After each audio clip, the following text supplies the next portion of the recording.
Oke, Assalamualaikum warahmatullahi wabarakatuh. Selamat malam. Waalaikumsalam warahmatullahi wabarakatuh. Malam. Oke, kali ini ada sosok keren nih. Jadi, anaknya manggil apa nih ya, Kak? Kak Ilyas, Kak Bian, Kak Anto, atau gimana? Kak Ilyas saja. Oke, Kak Ilyas ya. Jadi, Kak Ilyas ini adalah mahasiswa sarjana dari Teknik Sipil, betul, Kak? Betul, dari Nah, ya S1 Teknik Sipil ITB. oke, S1 Teknik Sipil 2019. Nah, Ya, beliau ini adalah orang keren di lingkup pengabdian masyarakat, salah satunya sebagai Ketua Edupengmas 2022 dan sebagai Kadif Relasi di KKN Tematik ITB 2022. Oke, sebelumnya perkenalkan Kak, aku Aziza dari Teknik Geodesi dan Geomatika Angkatan 2021 dan tutor asrama ITB. Oke, halo, salam sebelumnya kenal aku Liza. mau nanya dulu. Oke, salam kenal Kak. Baik, Kak Ilyas apa kabar nih? Alhamdulillah, sehat. Alhamdulillah sehat. Ya, Lancar Kak sudah kenyang puasanya? hari ini. Oh, udah. Alhamdulillah. Ya, insya Allah diterima lah ya. Semoga puasa kita semua Amin. diterima. Selamat menjalankan ibadah puasa Kak. Yo. Oke, kalau boleh tahu Kak Ilyas lagi sibuk apa sekarang? Sebenarnya kalau misalkan sekarang sendiri sih udah benar-benar kosong ya dari aku. Soalnya saat ini kan ya alhamdulillah aku udah ya insya Allah tingkat akhir ya. Semester Mm-mm. 8 insya Allah tingkat akhir. Kesibukannya sekarang masih fokusnya di tugas akhir aja, untuk tugas akhir, tapi ya untuk saat ini ada kegiatan sampingannya itu belajar di luar kampus sih. Ya, utamanya belajar agama. Tapi untuk saat ini ya fokusnya di TA aja. Kalau misalkan jabatan-jabatan gitu semua udah ya dilepas lah kemarin pas terakhir di semester 7 gitu. Oke, emang biasanya kalau mahasiswa tingkat akhir fokus utamanya tuh TA ya, mengejar kelulusan. Iya, betul. Semoga Kebanyakan sih. tetap, semoga tetap semangat ya Kak ngerjain TA-nya meski ya tahu pasti mahasiswa tingkat akhir banyak up and down-nya. Santai-santai, masih up terus sekarang. Wah, mantap, keren. Oke, baik. Mungkin Kak Ilyas dan teman-teman pendengar semua udah tahu ya dari judulnya gitu.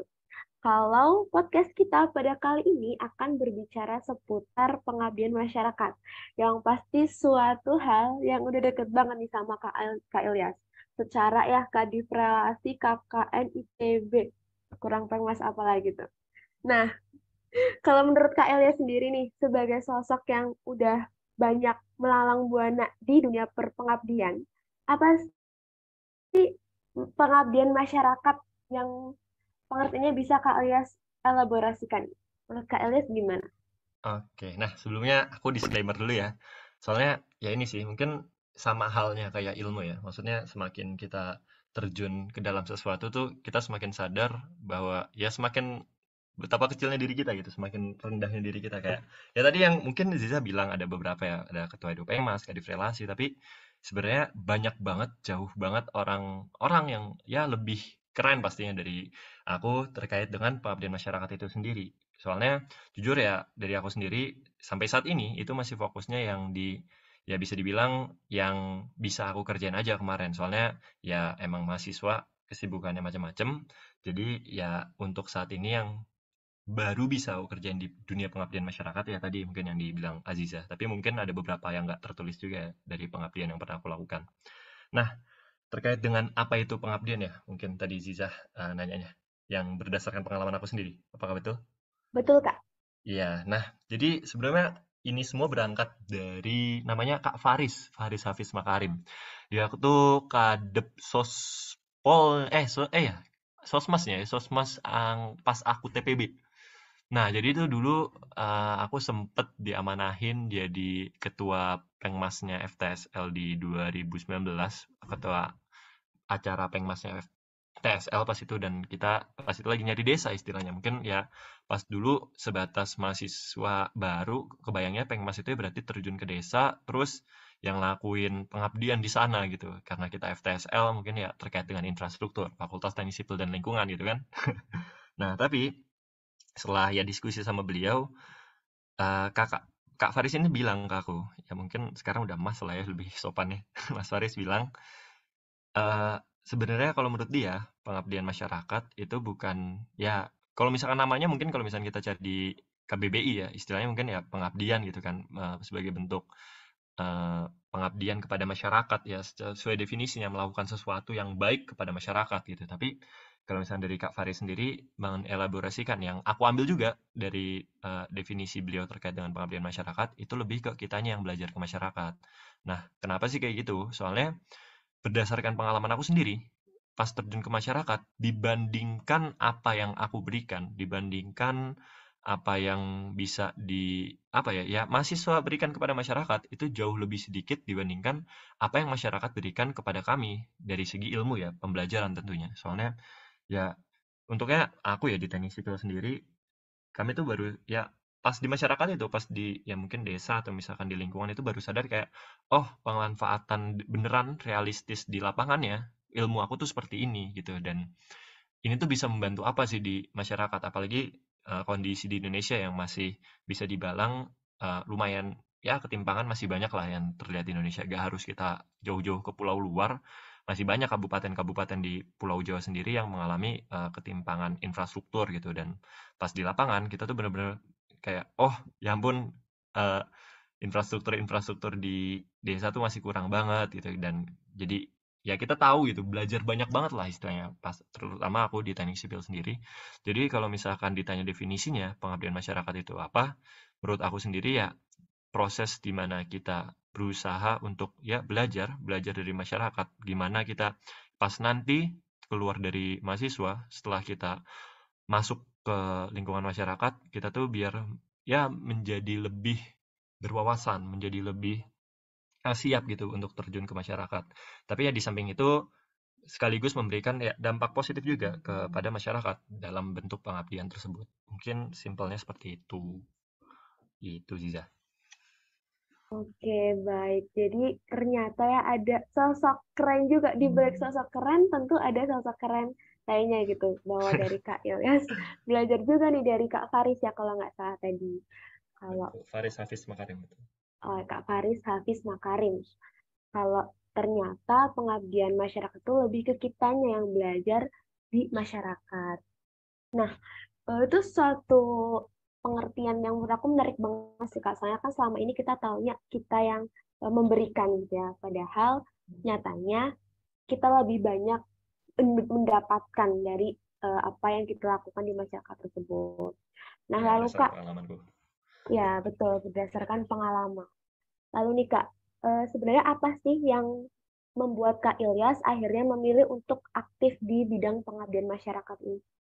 Nah, sebenarnya ini ya salah satu yang emang dari awal ya, pas sebelum kuliah tuh aku kayak tertarik banget sama Tridharma Perguruan Tinggi poin ketiga itu, yang bunyinya pengabdian kepada masyarakat. Aku bahkan agak lupa ya yang duanya apa kayak.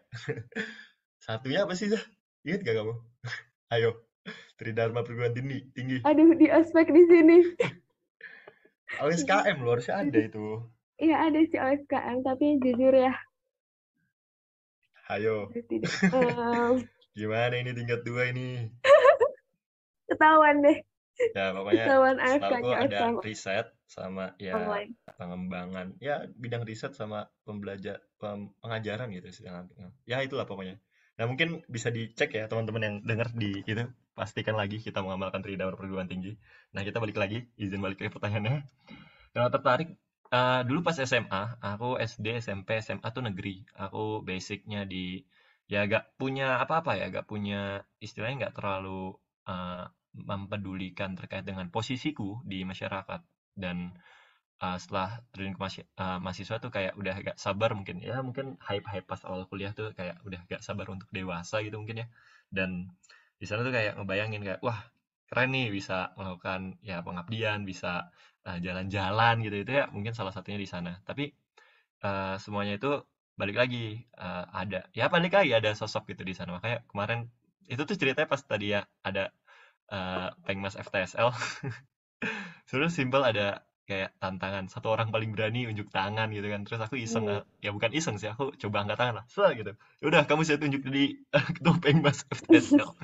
Itu agak kacau sih sebenarnya. Ya udahlah, ya coba jalanin. Tapi ya mungkin ada plus minusnya juga di sana. Pas itu aku pertama nyoba untuk ya lakukan survei ke desa-desa gitu. Terus nonton-nonton YouTube kayak apa sih pengabdian masyarakat tuh bentukannya kayak gimana, mahasiswa tuh bisa apa sih sebenarnya. Terus mungkin ada beberapa sosok yang menurut aku keren kayak ada Kak eh, Victor apa ya yang dulu pokoknya ada ketua pengabdian masyarakat FTSL yang tahun sebelumnya sekitar tahun 2016 aku lupa. Pokoknya nonton di YouTube ada desa apa ya? Aduh, aku lupa nama desanya. Ya pokoknya ada nama namanya Louis VP. Dia tuh ya salah satu sosok yang jadi itu juga role modelku dulu. Dia mimpin Pengmasnya FTSL pas tahunnya dia 2016 dan menurutku keren banget gitu kayak terjun langsung ke desa. Ya itu sih dulunya awalnya ya sebatas merasa itu hal yang keren gitu pas awalnya kayak asik juga gitu berinteraksi sama orang banyak. eh, Terus mengimplementasikan ilmu yang kita pelajarin di dalam kelas gitu. Menurutku itu keren banget dan tapi ya dalam keberjalanan ya pas yang ini lanjut lagi yang aksi angkatan FTSL ini itu tuh aku eh, terkendala oleh COVID-19 di sana keputus lah gak jadi kan nggak boleh kan kemana-mana pas itu ya Hmm. bener-bener itu banget lah padahal pas dulu tuh masih dikit gitu kayak berapa ya kalau nggak salah di situ Jakarta masih sekitar 2 atau 3 orang yang kena COVID terus udah ITB pas itu udah lockdown udah pakai masker semuanya harus pakai hand sanitizer bahkan lebih ketat daripada sekarang kalau itu lucu banget sih tapi ya udah pesimis lah dulu udah bikin tim padahal tapi ya udahlah kalau gitu qadarullah semua atas ya semua atas kehendak Allah akhirnya ya untuk yang ke desanya tuh dibatalkan jadi kita mulai nyari nah ini mungkin ada transisi ya yang dulu gambaran cuman pengmas ke desa ya berarti terjun ke desa atau masyarakat di desa gitu kan melakukan pengembangan di sana tapi kita tuh mulai nyari pengabdian masyarakat tuh sebenarnya harus gimana sih selain itu nah sebenarnya pas itu udah mulai banyak kan aksi-aksi kayak karena pas lockdown banyak orang nggak kerja gitu banyak ngasih-ngasih ada makanan gitu-gitu nah terus mungkin dulu ada inisiasi mungkin ya Aziza juga tahu kali ya ada gercep gerakan ceban tahu. Ya, tahu Kak. Nah, itu tuh Dari awalnya FEB. inisiasi di angkatan kami, di angkatan Oh. 2019. Itu inisiasi dari, ya sebenarnya ada, temanku namanya Romi Radiansyah. Dia salah satu inisiatornya juga. Kita ngomong gimana nih kalau misalkan kita donasi aja gitu, tapi kita salurin kemana gitu misalkan. Dan pas itu dicari caranya, oh kalau misalnya gitu ya jangan FTSL doang dong. Gimana kalau misalnya kita ajak 12 fakultas yang lain, bikin Hmm. sebuah gerakan besar-besaran gitu. Ada FSRD jago desain. Oh, SF mungkin yang bisa ituin kayak apalah nggak ngerti aku juga. Ya pokoknya itulah. Kita berpikiran kayak kita punya sumber daya luar biasa sebagai mahasiswa ya nggak cuma mahasiswa ITB doang mahasiswa itu punya privilege luar biasa ilmunya dari segi pandangan dari sisi masyarakat itu kalau misalkan kita perhatiin yang pas dulu ada demo-demo itu yang kan ada yang ditanyain kayak pedagang kaki lima ditanyain ini mahasiswa tuh menurut pandangan mereka gimana menurut mereka kayak pembawa ya masa depan bangsa gitu loh. Jadi ya sebagai pertama itu ya mungkin salah satu poin yang perlu tekanin kita sebagai mahasiswa jangan lupa kita tuh gak cuman buat diri sendiri tapi buat masyarakat gitu. Makanya poin ketiga dalam perguruan tinggi yaitu pentingnya pengabdian kepada masyarakat. Lanjut, kenapa tertarik? Pas itu kayak wah sebenarnya pengabdian masyarakat tuh luas banget gitu. Di sana udah kebuka kayak kita bisa gak cuman harus di ini doang, kita gak cuman harus pas apa namanya, pas turun ke desa doang, bisa juga di lingkungan dekat gitu. Pas dulu juga ada di asrama namanya, ya dulu ini Riksa namanya, rumah apa ya? Udah ada Riksa juga belum sih? Ya sekarang ya pokoknya asrama mengajar mungkin. Ya tahu, ada kan Ya. sekarang asrama mengajar yang ngajar Ada anak-anak Kak. itu. Ya Masih ada. itu dulu inisiasinya udah lama itu udah banyak tapi ya kemarin emang vakum pas COVID dan ya itu sih aku ngerasa kayak ngajarin anak-anak itu asik juga gitu. Apa ya, ya aku dulu ngajarin anak-anak bikin pesawat kertas tuh anak-anak udah seneng banget ya. Tapi bukan itu ya, maksudnya lebih ke kita bisa memberikan dampak positif lah. Soalnya aku percaya bahwa salah satu orang yang terbaik adalah orang yang bisa bermanfaat bagi orang lain gitu. Hmm. Dan itu sih yang pentingnya dari pengabdian masyarakat itu terkait dengan kemurnian ya niat kita. Balik lagi, agak jauh kita ngelantur. Terkait dengan kenapa tertarik ya itu sih kayak banyak banget luas banget dan ladang pahala itu sih utamanya itu. Utamanya adalah ketika kita ya bisa bermanfaat sama orang lain. Soalnya satu poin sih yang aku percaya sebagai orang beriman, sebagai umat beragama, saya percaya bahwa ada akhirat dan saya akan mati.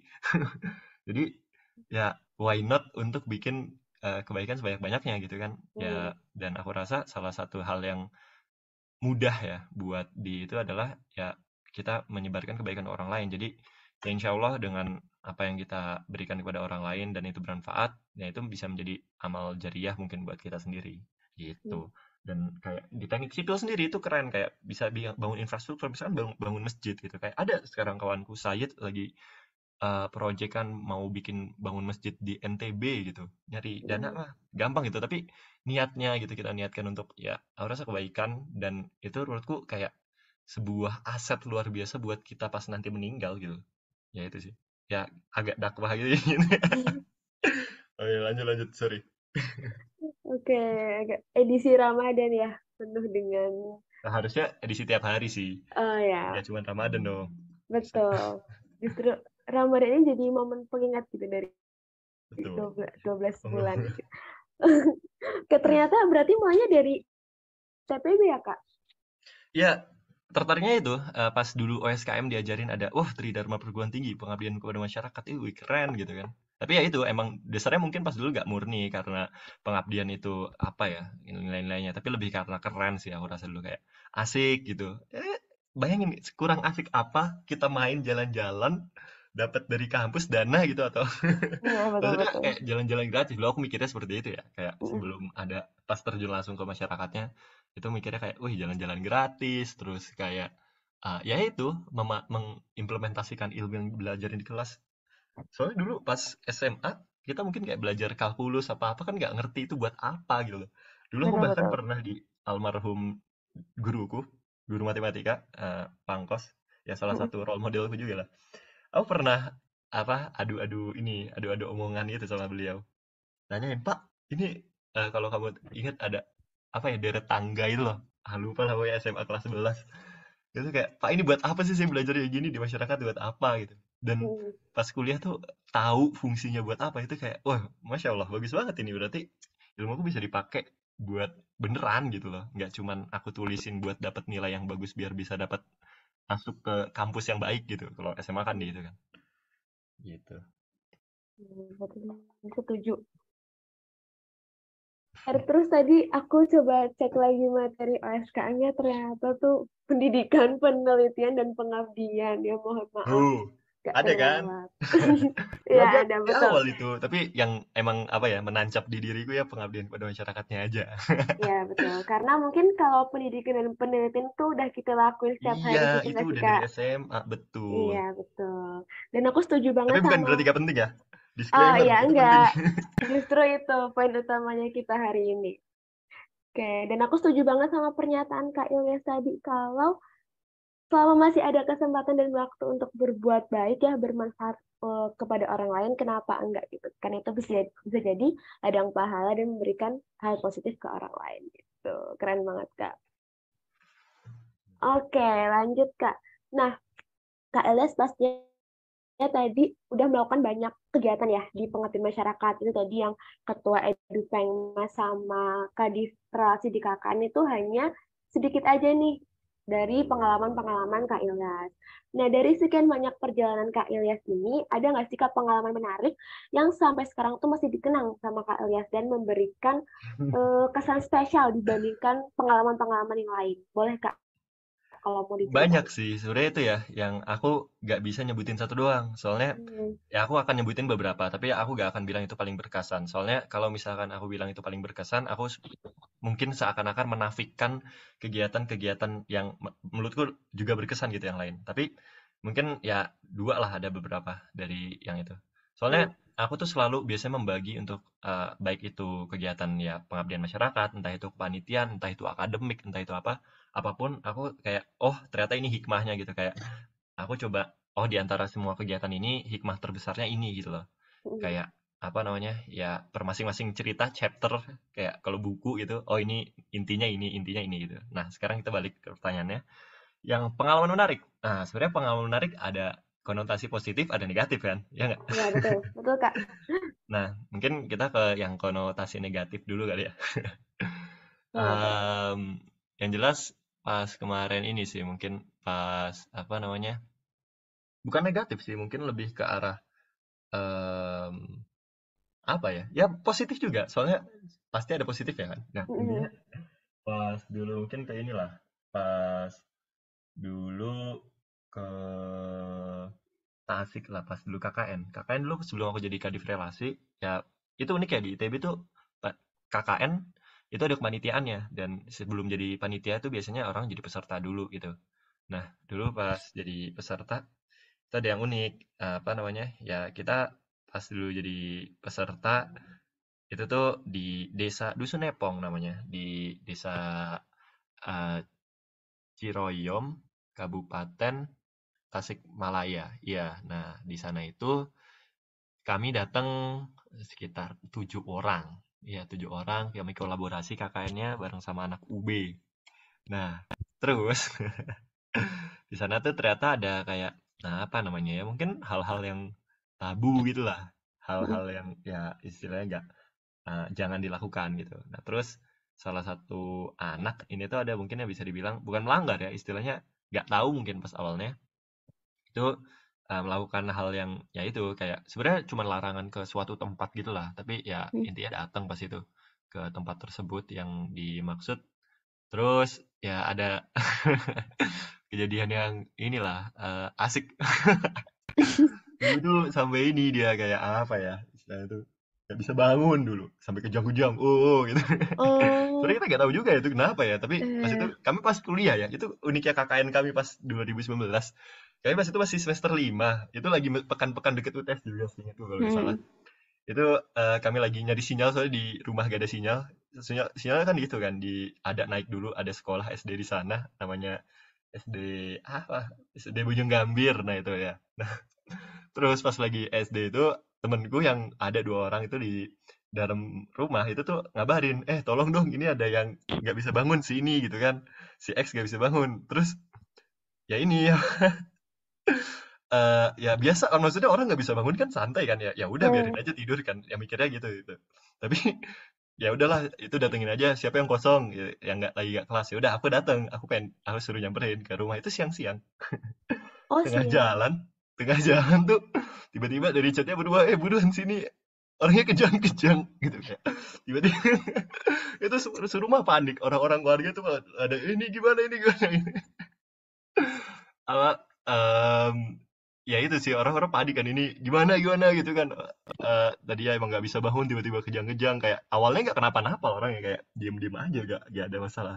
Itu akhirnya ya dibacain doa-doa terus dipijet diituin.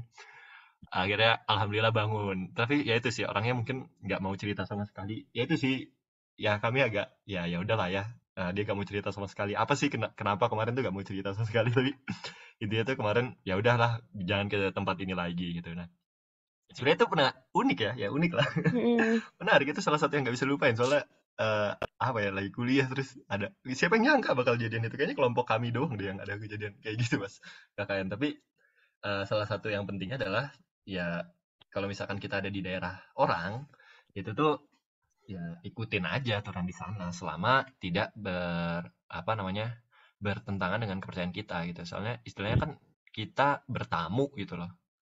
Ya mungkin Mm-mm. ada istilah tamu adalah apa ya muliakan tamu atau gimana. Tapi yang jelas anggap rumah sendiri mungkin ada istilahnya. Tapi nggak gitu juga gitu kan maksudnya. Kita bertamu ikutin aja ada yang di sana ada di sana kalau misalkan belum tahu ya cari tahu gitu ada apa yang menjadi larangan atau bukan dan itu penting banget sih aku rasa soalnya Mm. ya mungkin itu masih di Jawa ya kalau kita nggak tahu misalkan Kalimantan misalkan ada yang ekspedisi gitu kan ya mungkin Mm. lebih ketat kayak Papua gitu pas kemarin ya orang-orang beda-beda lah masing-masing itu dan sudah menjadi kewajiban seorang pendatang itu tuh mencari tahu apa yang dia datangi gitu dan sudah menjadi kewajiban orang bertamu juga untuk beradab kepada pemilik tuan rumah dan ya itu sih yang penting buat ya siapapun kawan-kawan yang berencana untuk berekspedisi itu gak cuma di Indonesia ya, baik itu ke luar negeri, baik itu ya pokoknya adab tata krama, ya itu salah satu hal yang harus ditanamkan dari sekarang, harusnya dari kecil sih, tapi ya sekarang mulai harus dipertimbangkan untuk semakin dipelajari, soalnya kita bakal bentar lagi terjun ke masyarakat kan setelah lulus gitu, kalau misalnya nggak lanjut S2 S3 gitu. Terus lanjut yang kedua. Itu baru satu, gak apa-apa aja lanjut Oh ya. ya, baru satu ingat. Oke, silakan Iya. Kak. Nah, yang kedua tuh terkait dengan apa ya, bisa dibilang eh sense of family lah, kebersamaan, kekeluargaan yang di semua yang aku lakukan, yang pengabdian, bahkan yang hitungannya cuma harian doang gitu, kegiatan pengabdian masyarakat yang kayak harian, kayak kemarin misalkan Edupengmas yang tahun lalu, ya dulu namanya Edupengmas ya, kalau kawan-kawan Mm, tahu, sebelum ada PT Mei ini, itu dipisah, namanya ada acara Edupengmas sendiri.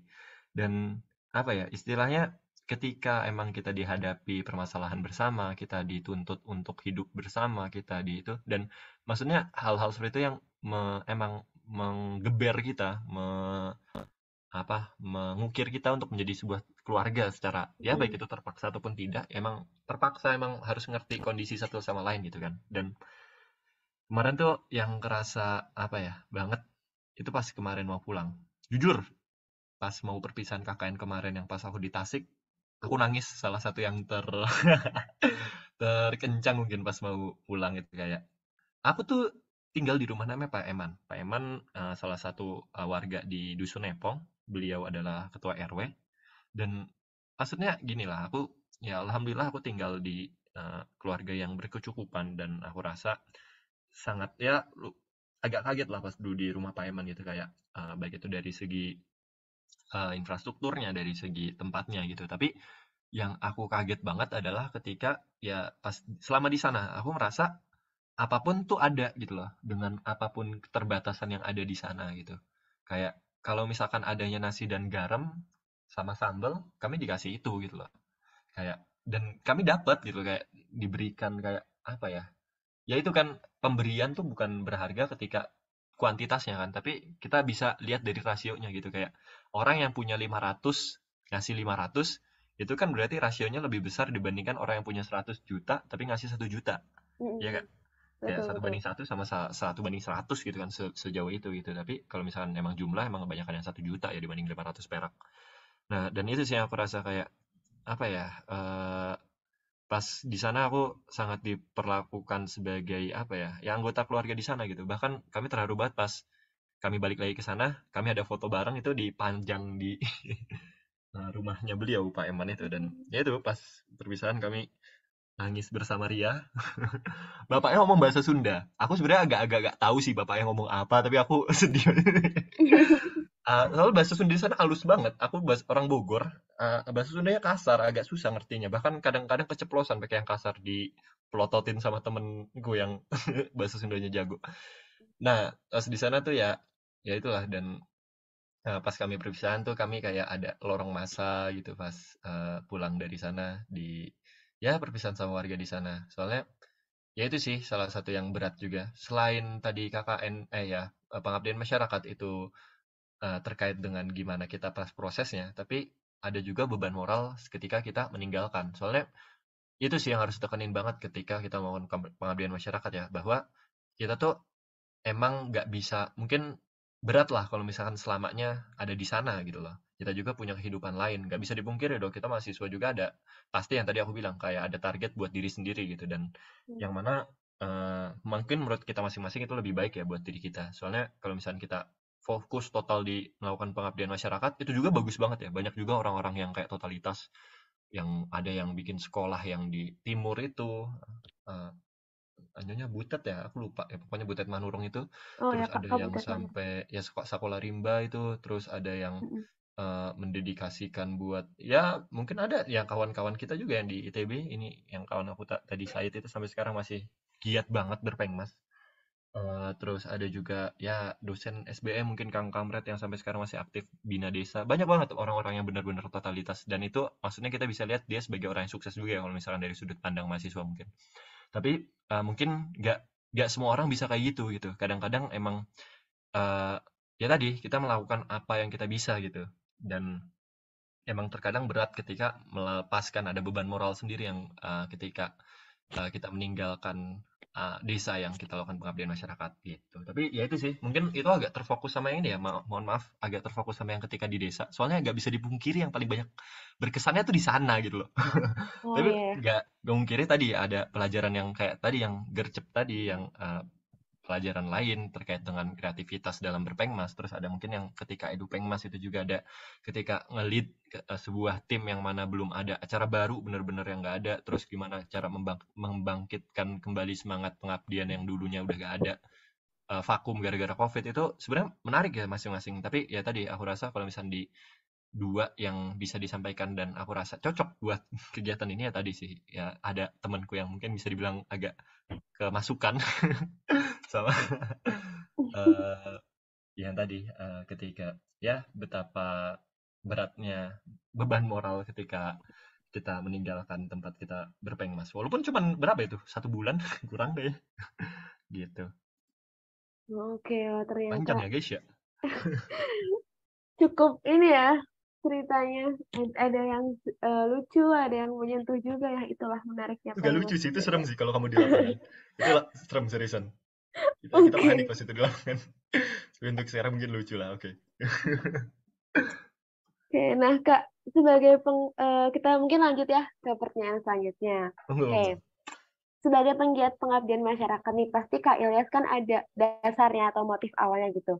Nah, menurut Kak Ilyas sendiri, seberapa penting sih kita, khususnya mahasiswa gitu ya, untuk melakukan kegiatan pengabdian masyarakat?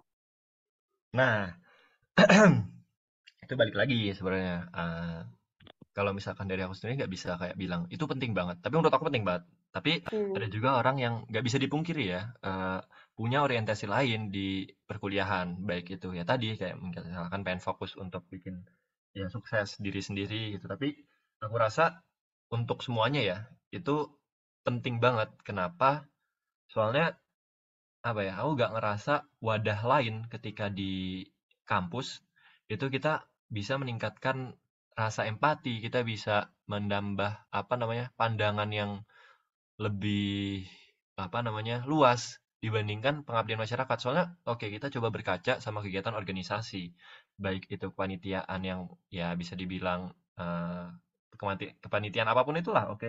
Jadi kan lebih fokus ke goal base ya, kayak apa tujuan dari yang pengen dicapai ketika itu dan istilahnya kita mungkin ketemu sama orang-orangnya itu lagi. Baik itu Hmm. entah orang yang oke lah, nggak cuman mahasiswa, mungkin aja ada petinggi-petinggi, ada pejabat-pejabat kita ketemu selama acara, tapi bisa dibilang yang kita ketemu ketika acara, ketika itu bukan basis yang sosial, itu agak fokus ke orang yang berpendidikan, orang yang memiliki privilege, memiliki apa namanya, ya memiliki kelebihan dari segi ya tadi, pendidikan, dari segi ya mungkin sosial dan sebagainya. Intinya pandangan-pandangan orang itu sangat bagus ya. Maksudnya kita mungkin ya bisa dibilang belajar ke orang yang ingin kita tiru gitu mungkin ya bisa dibilang. Tapi ketika kita hidup bermasyarakat, itu tuh bisa dibilang mungkin ya nggak bisa milih tetangga atau misalkan nggak bisa milih lokasi tempat kerja kalau kamu orang lapangan gitu dan ketika kita di lapangan itu tuh orang-orangnya beragam banget. Ada yang cuman misal dibilang ya lulusan SD, ada yang cuma lulusan SMP atau bahkan nggak sekolah aja ada gitu loh. Ya kan? Ya maksudnya eh, orang tuh beragam, memiliki background yang beragam dan aku rasa salah satu wadah yang paling bagus untuk meningkatkan wawasan kita akan ya apa ya ya pengetahuan tadi yang ketika kita dihadapkan dengan berbagai beragam orang dengan latar belakang yang berbeda itu adalah ketika kita melakukan pengabdian masyarakat ya itu nggak harus tadi ya nggak harus ke desa soalnya kalau misalnya dibilang permasalahan di kota itu sebenarnya lebih kompleks kayak Hmm. mungkin ada ya Baksil Babangan Siliwangi yang ada program pengembangan dari KM ITB setauku ya itu kan berat juga gitu maksudnya kalau desa istilahnya orang-orang tuh udah kayak eh, menerima banget ketika ada mahasiswa datang tapi kalau Baksil mungkin atau misalkan yang di desa-desa yang di kota gitu eh, daerah mungkin ya kok mohon maaf kalau misalnya kita bilang kayak daerah kumuh yang di perkotaan itu backgroundnya beda lagi gitu dan aku rasa pelajaran yang bisa diambil dengan apa namanya bertemu orang-orang itu ya banyak banget. Dan ini sih mungkin aku ngambil quotes, nggak tahu dari siapa, tapi orang bilang parameter kedewasaan itu bukan hanya dari umur, bukan hanya dari apa namanya tingkat pendidikan, tapi juga dari orang-orang yang kita temuin gitu. Dimana kita ya bisa membuka wawasan, kita bisa melihat sudut pandang, kita bisa menempatkan diri kita di sepatu orang lain, dan beragam sepatu orang gitu. Jadi kita bisa mengerti empati, bisa memahami perasaan orang lain. Itu ya kematangan emosional itu bisa dicapai dengan ya dengan mudah kalau misalnya kita mau. Itu ya aku rasa melalui pengabdian masyarakat ini, kenapa itu penting banget ya. Tapi di samping itu, kita sebagai mahasiswa, kenapa ada ya aku rasa pengabdian masyarakat di sana. Ini mungkin quotes dari Sayed yang temanku ini. Dia bilang kayak, ya itu sebenarnya kita selama kuliah itu ada subsidi, mungkin bisa dibilang. Itu uang masyarakat, bro. Maksudnya ketika kita kuliah dan mungkin ada yang dapat subsidi, itu tuh mungkin ada yang dari istilahnya uang-uang pajak, soal atau misalkan ya itulah, sebagai kita institut negeri ya, institut negeri yang mungkin dapat bantuan dari istilahnya ya pajak-pajak yang dibayarkan oleh masyarakat gitu. Dan secara itu tidak langsung ya, maksudnya kita berhutang budi juga pada masyarakat. Dan maksudnya apakah hal yang apa ya, apakah bukankah itu hal yang eh, istilahnya mungkin bisa dibilang tidak tahu diri kalau misalkan ya kita udah punya segini besar kelebihan dan kita tidak masih belum memikirkan orang lain yang istilahnya tuh ya belum seberuntung kita semua gitu loh, yang para mahasiswa ini ya, maksudnya untuk terkhusus para mahasiswa.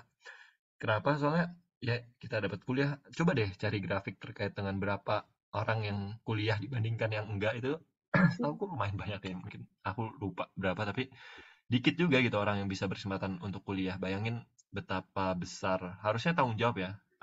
Katanya ini ya, Uncle Ben-nya Spider-Man loh. With great power comes great responsibility kan. Tapi dari segi powernya bukan kekuatan super power kita mungkin, tapi dari segi ya intelektual kita, dari segi ilmu yang kita punya. Soalnya ini dari Kak Romi juga, Romi Adani yang bilang apa? Konsekuensi seorang pembelajar adalah mengajar. Dan ya konsekuensi seorang yang berilmu adalah mengamalkannya. Aku lupa itu quote siapa, tapi intinya ya kita udah diberikan privilege segini banyak. Aku rasa sebuah hal yang sangat wajar, yang menjadi harusnya keharusan buat kita mengabdikan diri kita gitu kepada masyarakat gitu. Walaupun ya tadi kita bisa mengabdi dengan porsi kita masing-masing gitu. Gak semuanya aku rasa dituntut untuk melakukan pengabdian luar biasa seperti kawan-kawan yang sudah mengabdi jauh lebih banyak daripada kita gitu. Gitu. Oke lah. Nah, kalau berkaitan sama ya si hutang gitu ya, kita ada hutang terhadap masyarakat karena kita udah disubsidi mungkin gitu ya, dimana kita balas budi atas mm, kesempatan yang udah kita dapat sebagai mahasiswa gitu ya Kak. Meskipun Betul. bentuk pengabdiannya itu berbeda-beda, nggak harus langsung bergabung dengan masyarakat, tapi setidaknya ya itu adalah cara terdekat yang bisa kita lakukan gitu mungkin. Nah, oke Kak. Lalu dari perjalanan pengabdian Kak Ilyas selama ini, gimana sih Kak dampak yang Kak Ilyas rasakan oleh pengabdian masyarakat terhadap kehidupan Kak Ilyas? Nah, banyak banget ya aku rasa ya pembelajaran tuh yang terkait dengan kedewasaan yang aku capai hingga saat ini, terkait dengan gimana aku bisa ya aku rasa aku saat ini bisa mulai untuk ya memahami gitu perasaan orang, ya orang lain gitu. Ya mungkin dulu aku kalau misalnya bisa dibilang pas dulu masih SMA atau tingkat satu kayak kepala batu gitu mungkin. Keras banget. Aku yakin orang tua aku juga kayaknya setuju kalau misalnya aku dibilang kepala batu dulu. Susah dikasih tahu lah. Tapi sekarang ya alhamdulillah diberikan ya atas izin Allah juga diberikan ya kesadaran gitu selama proses melakukan pengabdian masyarakat. Jadi ya tadi yang aku bilang, setiap kali aku ada kegiatan baik itu ya pengabdian masyarakat ataupun yang lain, aku coba bikin chapter-chapter kayak oh ini pelajaran terbesar yang aku dapatkan di sini, ini pelajaran terbesar aku dapatkan di sini. Dan itu sih masing-masing memiliki chapter masing-masing. Mungkin kalau disebutin ada terkait dengan rasa bersyukur, ada yang aku pelajarin terkait dengan berbakti kepada orang tua, ada yang aku pelajarin tentang eh, pentingnya komunikasi. Walau simple ya, sebenarnya simple semua, tapi ketika kamu di lapangan dan mengalami permasalahannya sesimpel itu, kadang-kadang itu jadi kompleks gitu. Soalnya banyak orang gitu loh yang terlibat di sana. Ada si A yang istilahnya tuh mungkin bisa dibilang kelaparan mungkin pas itu dia kelaparan. Nah terus satunya si B dia sedang berencana untuk membuat masakan super enak tapi lama. Terus ada si C yang apa namanya ya sebenarnya dia dukung-dukung aja gitu. Terus ada si D yang mikirnya apa gimana, tapi ketika dikumpulin semua kayak misalkan ya sekian orang itu dalam satu ruangan jadi ribut gitu loh. Sesimpel komunikasi aja sebenarnya, kayak hal-hal yang simpel, permasalahan simpel, tapi ketika yang aku hadapin secara langsung real life dan apa namanya melibatkan banyak orang, banyak kepala, itu tuh aku rasa jadi ya pelajaran yang apa ya, berharga gitu setiap perjalanan yang dijalanin ketika melakukan pengabdian masyarakat ini. Tapi di samping itu ya, apa yang aku dapatkan juga adalah ya friends you made along the way lah kalau misalnya apa ya istilah itu biasanya lah. Jadi ketika kita ya itu dihadapkan sama permasalahan bersama, kita ada di posisi yang sama-sama rendah gitu mungkin bisa dibilang. Itu kan eh, pertemanan yang dibentuk di sana jauh lebih apa ya? Mungkin bisa dibilang ikatannya mungkin jauh lebih kuat gitu. Walaupun cuma sebentar gitu. Jadi ya sampai sekarang alhamdulillah masih kontakan juga sama kawan-kawan ya, baik itu yang ketika Pengmas di KKN, entah itu yang pas Pengmas di luar KKN juga, dan koneksi yang dibangun di sana tuh kayak besar banget, luas yang aku dapatkan, dan itu sangat ya aku rasa ya alhamdulillah itu membantu dalam proses kehidupanku sampai saat ini gitu.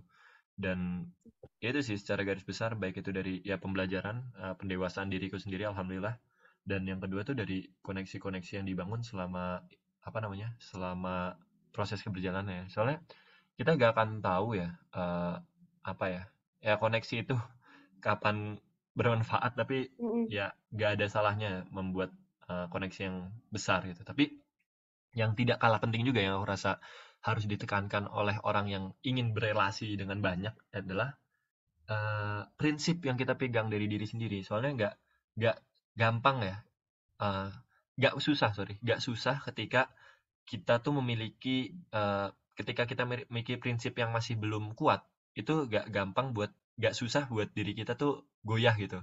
Kayak Mm. misalkan, dulu sesimpel punya prinsip nggak mau melakukan sesuatu gitu. Tapi seiring berjalannya waktu karena lingkungannya ya misalkan ketika di desa, entah itu ketika berteman dengan kawan-kawan yang baru, itu melihat kayak wah sebenarnya hal ini wajar gitu yang tadinya aku gak mau, ya udahlah coba-coba gitu. Dan itu tuh aku rasa ya penting buat kita tekankan dalam diri kita kayak mana yang baik, mana yang salah gitu, mana yang benar, mana yang salah. Itu sudah menjadi kewajiban kita sebagai insan, itu menetapkan hal-hal seperti itu. Soalnya kalau misalnya enggak, ya terkadang kita bisa kebawa sama lingkungan, dan ketika kita berelasi dengan luas, berelasi dengan orang yang berbagai macam background, itu bisa bahaya buat diri kita sendiri, sehingga yang awalnya kita anggap salah menjadi kita benarkan gitu. Kayak istilahnya mungkin menelan omongan sendiri gitu yang pas dulunya gak mau, jadi misalkan coba-coba yang kayak menurut awalnya dulu buruk gitu ya. Kayaknya nggak terlalu spesifik, tapi harusnya udah dapat gambarannya. Yang jelas Mm. ya it's very good for me ketika ya mendapatkan banyak pembelajaran dan juga relasi. Tapi seiring itu juga aku sadar kayak oh dengan lingkungan seperti ini tuh aku harus semakin menetapkan prinsipku. Dan as a Muslim, maksudnya sebagai eh, seorang Muslim, ya prinsip kita kan balik lagi ke sunnah dan Quran ya. Maksudnya ya itu sih kenapa aku pengen untuk saat ini masih menguatkan diri ke pondasi tadi, mumpung aku masih kuliah dan memiliki privilege lebih ya sebagai mahasiswa yang ya bisa dibilang mudah lah dalam segi mau kalau misalkan belajar hal baru gitu. Dan kenapa ya tadi aku bilang saat ini aku melepaskan berbagai kesibukan yang lain dan aku pengen fokus ke menguatkan prinsipku sendiri gitu, kayak eee, biar aku pas nanti terjun ke masyarakat itu tuh aku gak goyah dengan paradigma-paradigma baru gitu ya. Mungkin bahasanya mungkin agak berat, tapi yang jelas ya itu sih selama di lapangan, keluar pulau gitu-gitu, aku ngelihat kayak, oh, eee, bahaya kalau misalkan kita tuh pas ke lapangan nggak bermodalkan diri atau mental yang kuat gitu. Kita bisa goyah dengan apa namanya pandangan-pandangan orang lain, kebiasaan-kebiasaan orang lain gitu dan ya jangan sampailah kita apa namanya bisa dibilang mungkin tercoreng mungkin ya, tercoreng dengan hal-hal yang awalnya menurut kita buruk dan malah kita benarkan gitu nanti di akhir cerita. Ya, auzubillah min dzalik. Dah gitu. Oke. Mungkin lebih ke ini ya Kak, mengasah hati, komunikasi, dan menjalin relasi gitu ya mungkin. Kalau Ya, boleh boleh, aku boleh. rangkum. Terus juga tadi ada poin penting yang Kak Ilyas tekanin, harus punya prinsip yang kuat gitu sebelum bisa bersosialisasi dengan banyak orang. Karena itu suatu hal yang mudah banget untuk terpengaruh atau goyah kalau kita belum menata prinsip dengan baik gitu ya Kak, kurang lebih. Iya. Oke. Jadi ternyata kita udah selesai di sesi satu ini ya, kita udah sedikit memasuki core dari tema podcast kita kali ini. Terima kasih Kak Ilyas untuk waktunya di sesi satu ini. Yuk. Nah, tapi ternyata masih ada sesi selanjutnya. Jadi untuk teman-teman pendengar semua, tetap semangat, jangan lupa tonton sesi-sesi selanjutnya dan tunggu hal-hal menarik dari bahasan kita. Thank you, selamat Oke. malam. See Terima kasih you. Kak. See you.